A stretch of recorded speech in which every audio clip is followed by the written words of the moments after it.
नमस्कार दोस्तों, आप लोग को जोहार एग्जाम में स्वागत है। तो चलिए दोस्तों, आज हम वो लेडी सुपरवाइजर का जीके जीएस का प्रैक्टिस करते हैं दोस्तों। आई होप अच्छे ढंग से आप लोग लेडी सुपरवाइजर का तैयारी कर रहे होंगे दोस्तों। तो आप लोग को लेडी सुपरवाइजर का अगस्त से पहले एग्ज़ाम होने वाला है दोस्तों, समझे।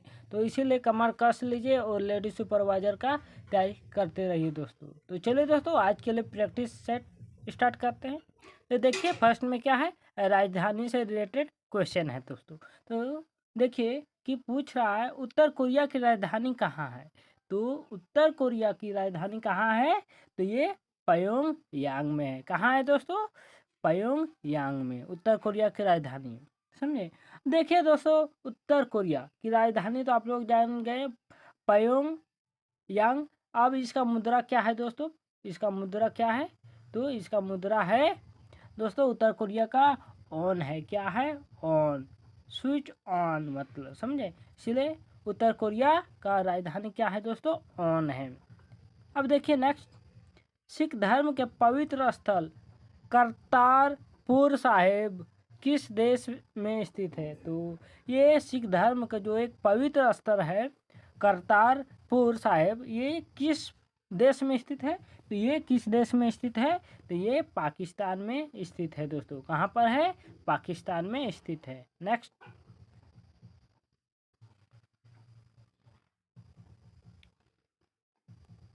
देखिए दोस्तों, ओलंपिक खेलों में सबसे कम उम्र में स्वर्ण पदक जीतने वाले मोमिजी निशिया किस देश से संबंधित है। तो ये किस देश से संबंधित है, ये जापान से संबंधित है। किससे संबंधित है दोस्तों, जापान से है।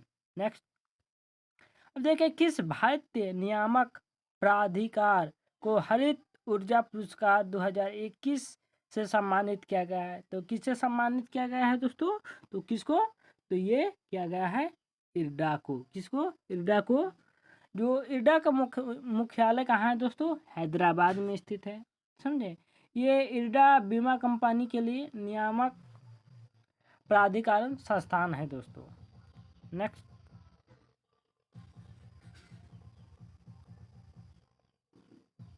अब देखिए दोस्तों, किस भाषा को द्रविड़ की सभी भाषाओं की जननी कहा जाता है। तो किस भाषा को कहा जाता है दोस्तों, तमिल, तेलुगु, मलयालम, कन्नड़। तो किस भाषा को कहा जाता है, तो ये है आपका तमिल को द्रविड़ भाषा कहा जाता है दोस्तों, समझे। जो द्रविड़ भाषा की जननी किसको बोलते हैं, तमिल लैंग्वेज को बोलते हैं। नेक्स्ट, देखिए दोस्तों कि आप लोग को भाषा से एक या दो क्वेश्चन जरूर रहेगा दोस्तों, इसीलिए आप लोग भाषा को भी अच्छे ढंग से कर लीजिएगा दोस्तों, समझिए। अब देखिए दोस्तों, पुस्तक से क्या है, पुस्तक से क्वेश्चन है। देखिए, 400 डे पुस्तक का लेखक कौन है दोस्तों। ये 400 पुस्तक का लेखक कौन है दोस्तों, तो ये है चेतन भगत है। कौन है दोस्तों, चेतन भगत। नेक्स्ट,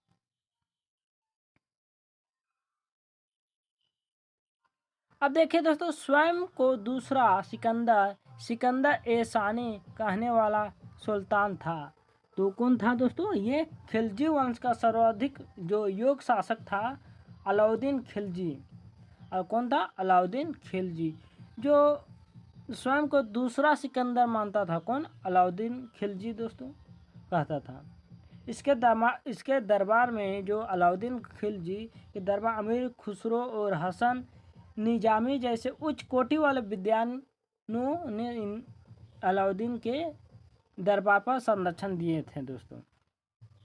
नेक्स्ट, देखिए, किस मुगल शहंशाह ने तंबाकू का प्रयोग निषेध के मतलब कि किस मुगल शासक ने जो तंबाकू पर प्रतिबंध लगा दिया था, निषेध लगा दिया था दोस्तों। तो कौन था, ये मुगल शासक जहांगीर। कौन, जहांगीर।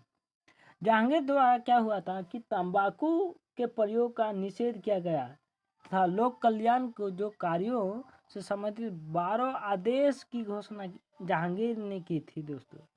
इसमें शराब, अन्य मादक पदार्थ बिक्री, निर्माण पर प्रतिबंध जहांगीर ने लगा दिया था। तो इसलिए मुगल शासक ने तंबाकू पर निषेध किया था। कौन? जहांगीर। नेक्स्ट।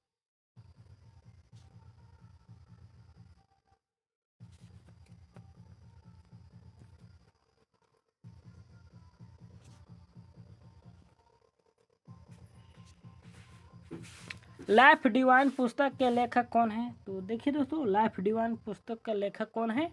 तो क्या अबुल कलाम आज़ाद, जवाहरलाल नेहरू, अरविंद घोष, मुल्क राज आनंद। तो कौन है दोस्तों लाइफ डिवाइन पुस्तक का लेखक? तो कौन है ये? अरविंद घोष है। कौन है दोस्तों? अरविंद घोष। नेक्स्ट। दादा भाई नौरोजी के अनुसार स्वराज का अर्थ था। तो स्वराज का क्या अर्थ था दोस्तों? स्वशासन। क्या था? स्वशासन था। देखिए, दौरा भाई नौरोजी ने 1906 ईस्वी में कांग्रेस के कलकत्ता अधिवेशन में हुए राष्ट्र कांग्रेस के अध्यक्ष बने थे दोस्तों। कौन? दादा भाई नौरोजी। नेक्स्ट।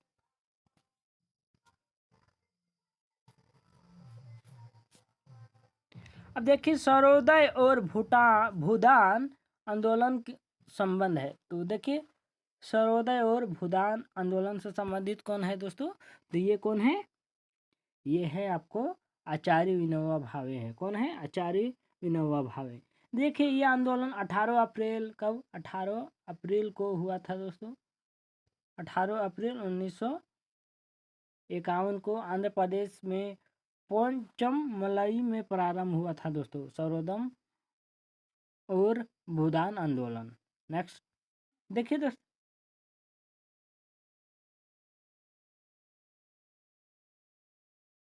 यक्षगान नृत्य।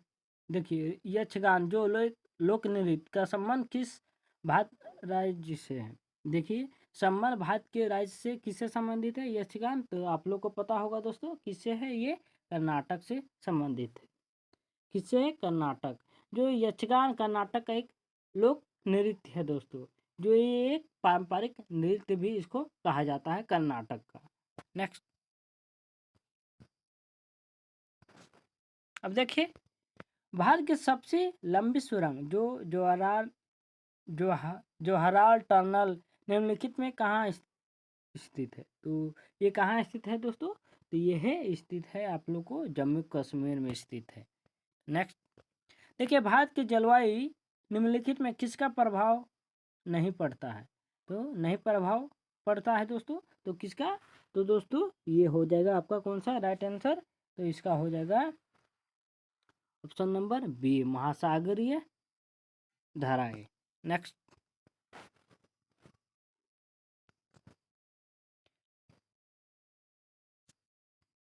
अब देखिए, क्रिकेट बैट के लिए विलो कहाँ से प्राप्त होता है? तो देखिए, क्रिकेट के जो बैट में एक विलो होता है दोस्तों, ये कहाँ से प्राप्त होता है दोस्तों? किस उस उष्णकटिबंधीय वन से, वर्षा प्रचुर वन से, पतझड़ी वन से, शंकु वृक्ष वन से। तो कहाँ से प्राप्त होता है दोस्तों? जो विलो होता है क्रिकेट के बैट में, तो ये कहाँ से प्राप्त होता है दोस्तों?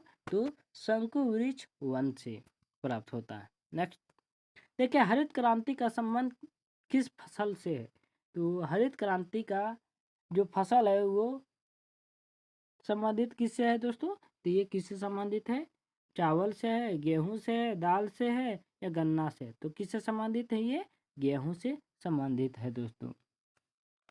जो हरित क्रांति जो देखिए दोस्तों, हरित क्रांति में सबसे ज़्यादा उत्पादन गेहूं का होता है दोस्तों, इसका सर्वाधिक वृद्धि होता है। नेक्स्ट। देखिए, इंटीग्रल कोच फैक्ट्री है।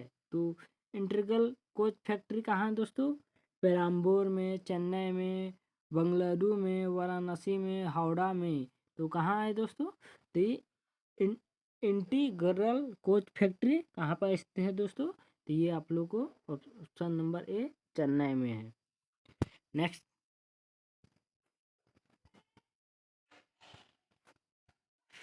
देखिए, जल प्रदूषण का मुख्य कारक इनमें है। तो जल प्रदूषण का इन चारों में कौन सा एक प्रमुख कारण है दोस्तों? कारक है।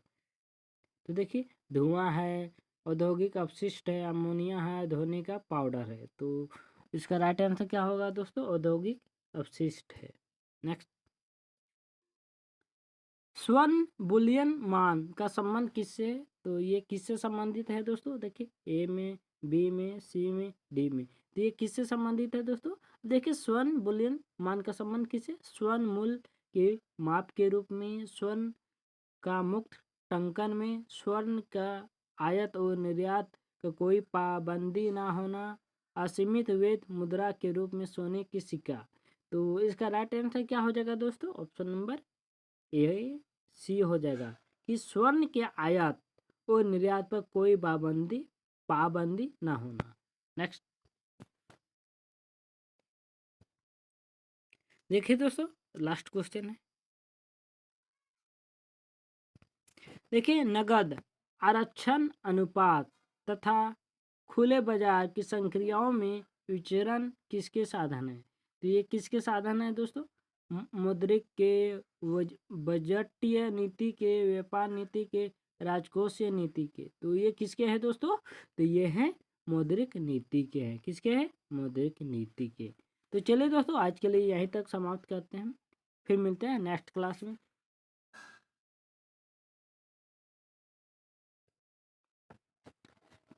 तो